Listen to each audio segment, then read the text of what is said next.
the adjacent angles in a parallelogram are supplementary. Supplementary का मतलब 180 degree. Last year हमने पिछली क्लास में पढ़ के आए, अगर बड़े हो गए तो देखो ऐसे बता देता हूँ। जैसे ये कितने डिग्री एंगल तो 180 डिग्री, इसमें ऐसे किन्हीं दो एंगल को सम करते हैं, किन्हीं दो एंगल को सम करते हैं। टू एंगल को अगर हम सम करें तो उनका एंगल कितना आ जाए? 180।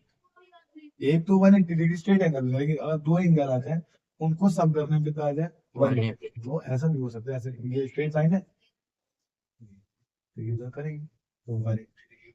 तो सप्लीमेंट्री कहना है। तो सप्लीमेंट्री कहलाता है। तो इसका मतलब हम समझ गए, ठीक है। तो एडजेसेंट का मतलब जॉइंट एंगल, सप्लीमेंट्री का मतलब 180 डिग्री, कोई दो एंगल को सम करने में। तो इसका मतलब एडजेसेंट एंगल को ज्वाइन करना है। एंगल ए किसके ज्वाइंट है? Angle B. Angle A plus angle B equal 180। मतलब अगर ये दोनों एंगल्स लिए हैं, रियल में अगर ये दिए हुए हैं, ऐसे दिया हुआ है कि ये 50 दिया हुआ है, ये 130, ये दोनों को सम करना है। अगर 180 आता है तो द एडजेसेंट, ये वाली प्रॉपर्टीज फॉलो करती है। The adjacent angle in a paragraph are supplementary. और रियल में अगर ये चेक भी करना है, मान लो अगर इन दोनों को सम करने 180 नहीं आता तो ये पैराग्राफ नहीं है। अगर इन दोनों का सम, जो भी ज्वाइंट एंगल उनको दोनों, सिर्फ एक दो की बात कर रहा हूँ, उन दोनों एंगल को सम करने में 180 नहीं आता तो ये पैरेललोग्राम नहीं है। जिस तरीके से अगर ये दोनों एंगल इक्वल नहीं होते, अपोजिट एंगल इक्वल नहीं होते तो ये पैरेललोग्राम नहीं है। प्रॉपर्टी इसलिए इम्पोर्टेंट है, ठीक है। तो एंगल ए एंगल बी के ज्वाइंट है और एंगल बी एंगल सी से ना, angle B plus angle C equal 180, ठीक है।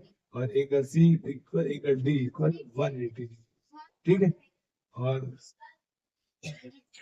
Angle D equal angle D plus angle A, है ना।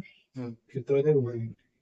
तो किन्हीं दो एंगल को सम करने में 180 आए तो उसे सप्लीमेंट्री एंगल कहते हैं। तो the adjacent angles in a parallelogram, एक पैरेललोग्राम के एडजेसेंट एंगल को सम करने में मतलब कितना होता है? सप्लीमेंट्री।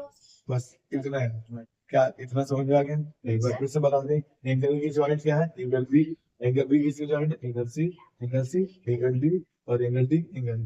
क्लियर है? तो ये सबका सम करने में कितना आएगा? 180। तो ये क्या सिखाएंगे? Adjacent angle at the adjacent angle in a parallelogram are supplementary. That's clear. लिख लो इसे।